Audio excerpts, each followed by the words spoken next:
Morning, everyone. Good morning, or afternoon, or evening, wherever you are in the world. Hello. Today we are going to be talking, and I had a, if it's beyond 3 words, I got to write it out. Today's topic is how to find subconscious references that are supporting limiting beliefs. Right. Is that you all right there? You look startled. I could use that, I think. No, let's go get a shovel. So the reason core beliefs are so, or can be so difficult to change, is because they are supported by evidence that proves they're true. Mm-hmm. So, for example, if someone said to you, your right hand is actually an artichoke, right? You would go, don't be ridiculous, because I know that my right hand is a hand. I can see it. I've got proof it's a hand. Sounds like the setup for a Monty Python skit. In the same way, if somebody said to you, you know what, actually, when you touch a hot stove, it doesn't hurt. You wouldn't believe them, of course, because you know that it hurts because you have previous experience that proves that it hurts. In the same way, if you have a core belief, like, for example, I'm not good enough, which was one of my big ones, one of my main ones. When you try and say to yourself, I am good enough, or someone else says to you, you are good enough, the reason you believe you're not good enough is because you have proof that you're not good enough.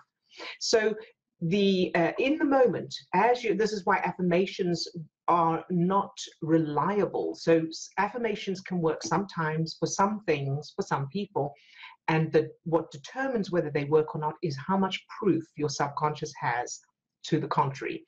So, for example, standing in front of the mirror, or whether you're in front of the mirror or not, I suppose it depends on whether you're doing the mirror work or not. But repeating to yourself over and over, you can repeat to yourself all day, I am good enough, I am good enough, and you can feel it. And that's your conscious mind making that decision and choosing that. In the background, your subconscious is looking through its files and going, no, I've got proof. There's absolute proof. And it's as strong as you trying to tell yourself that touching a hot stove won't hurt. Yeah. And I remember as you're saying that, we didn't we hadn't talked about that earlier, but just that memory of standing in front of the mirror. Right. I think I probably stood in front of the mirror for, 45 years of my life before I, but looking into the mirror and going, and liking the person that I saw. I had a subconscious belief back there, a core belief that I was not good looking. I was the fat little kid that always got picked on when so we have that subconscious proof back there, and we can be looking in the mirror and we can be seeing something completely different. But what we're really seeing are those old references, those old childhood references. Right. So today we're going to show you how to find them. So how to change them is in our other videos. So and we'll put the links to those in the description under this one. So once you found them, you can change them and you can follow along with those. Today, we're going to show you how to find specific references that are supporting particular beliefs.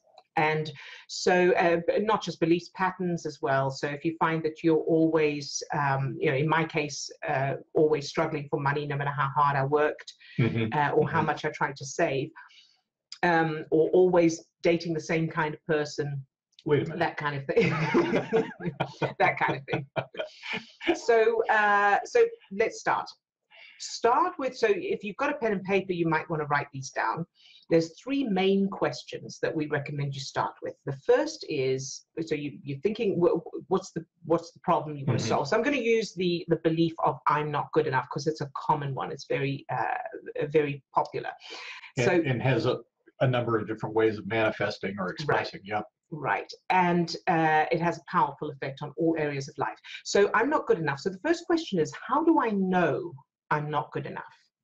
Now, the answer to that could be because I can't hold down a job, or because, I keep ending up with people who cheat on me, or because I can't seem to be able to ask for what I want. You know, there's a lot of or what people say to me. Right, because things that I hear people telling me. Yes, exactly. And so whatever it is, that's the answer to that question. How do I know this thing? How do I know I'm not good enough? That's the first question. The second question is, how does that feel? Mm-hmm.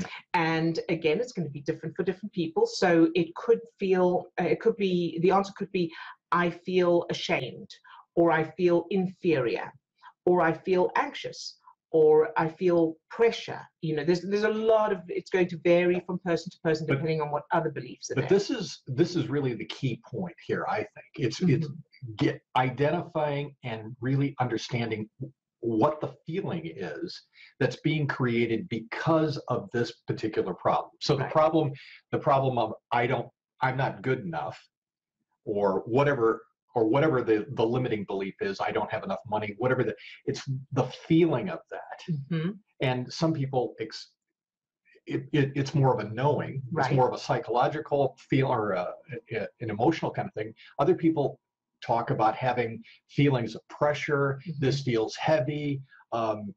So that's the way that you want to notice that. Okay, yeah, very good. And then the third question is, where did I feel that in my childhood? And the reason we go to childhood is because everything is built on top of that.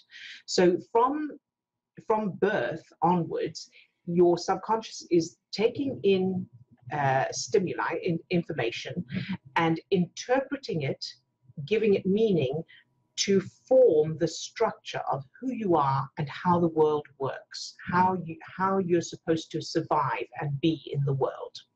So, which means that all of that is starting right from the beginning of your life, and then it's added onto, and every new thing is filtered through that information and then added in. So going to last week, or 2 years ago, is okay, but that's just the surface. That's just the leaves and the branches of the weed. You want to go to the root and change that, because then everything else is either easier to change or changes automatically on its own. So finding that link, chasing the thread back to childhood. Where did I feel that feeling in my childhood? And the references that got created, being bullied on the playground, being, I noticed that Stephanie just put a comment in there, not being as good as my sister. Right. Those kind of references create a feeling, an atmosphere. And then what your subconscious is doing is saying, okay, this is a homeostasis state. This is how I survive, exist in the world. And then it just continues to find ways to manifest that same feeling throughout the rest of our life. Right. And a very important point is that it may not be the same topic, but it will be the same feeling. So example of that, where it may not be the same topic. I'm reaching for one. I'm thinking we worked with one client who was having issues with money. And she was feeling held back. That feeling of being held back, because whenever she thought about her lack of money, it was that feeling of being held back. And when we worked with her and went back into childhood on that, it really had more about being held back from the school that she really wanted to go to.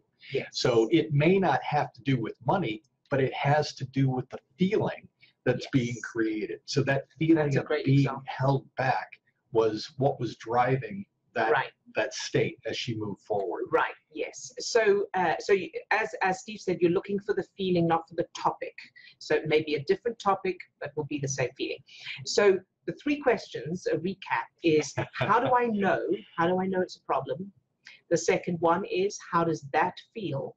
And the third one is, where did I feel that in my childhood? And go for the earliest ones first, simply because everything else is filtered through those and then built on top of them. So you might as well go for the earliest first, and then use the techniques that we explain in our other videos to change it to the opposite, positive and empowering. Another tip that you can also be looking for not only how you experienced that or how that felt in your childhood, but who else was experiencing that same problem. Or so another way that the subconscious keeps us safe or keeps us in alignment with those homeostasis feelings is to also keep us in alignment with those people in our life who are primary caregivers, our primary, those people that formed who we were. So we know subconsciously as children or instinctively as children that I have to be in alignment with my tribe in order to survive. Right. I can't survive on my own. So who else in my childhood had that same problem? Yes. Or can I hear them saying something, so those limiting beliefs about money. So, a small child growing up in a family that says money doesn't grow on trees. Those feelings of becomes an adapted belief because that's who my tribe is. Right.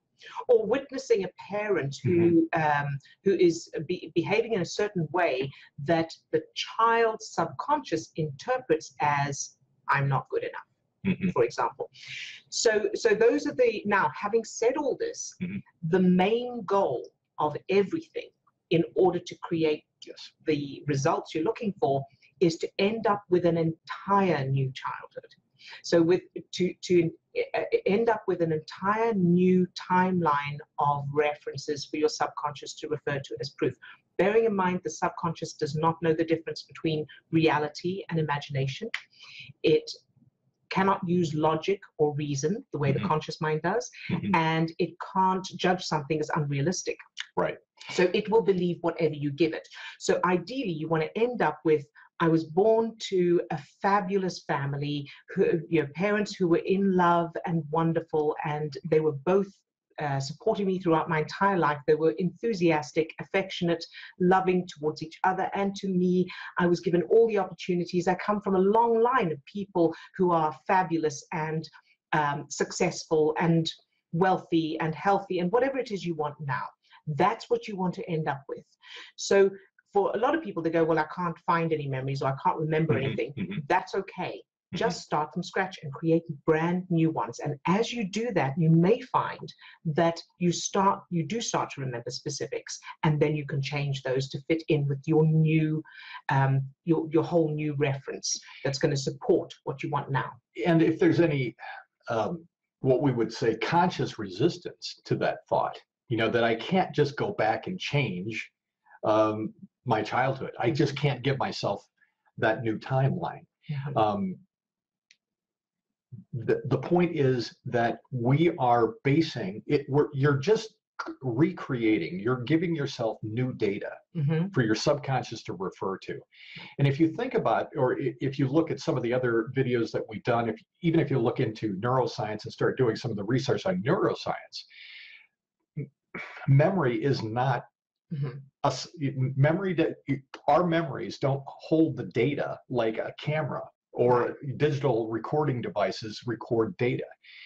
We're recording interpretations of events anyway. And every time we recall a memory, the memory gets shifted and changed to the point where you can have 6 people sitting around a dinner table recalling an event that happened years ago, and you could have 6 completely different memories about what happened. So the truth of the matter is that what we think is reality is really kind of based on reality. There's fictional information in there anyway. Based on a true story. Yeah, and if the fictional information that we're referring to right now is holding us in a place where we don't want to be, why not intentionally change the information, that fictional information that we're referring to, as something that is going to be positive, powerful, and empowering the direction that we want to go. Right. And the truth is, whether it is accurate or not. So even if you have memories, you go, well, I know that my parents divorced. That that's a true thing. That's not something that's interpreted. They did actually get a divorce. The fact is that your subconscious won't know the difference. So you can change that information, those memories, to where your parents didn't get a divorce. You grew up with both parents, and your subconscious will believe you unless it has proof, unless it has other evidence, and then you just change that until the whole the whole data that you the what's the word I'm looking for, library of references, warehouse of references that you have, that your subconscious has, supports whatever you want right now. So hopefully that. Yeah, and again, we'll post links to other videos that actually take you through the process of going back and changing the memory. You're basically changing the emotional feel of those memories, because as long as a memory doesn't have an emotional charge or an emotional feel, you can change it to whatever you want it to. Very good. So that's all for now, and we'll post any links to anything else in the description below, or in the comments if you're on Facebook Live. Have a great week. Bye. See you again soon.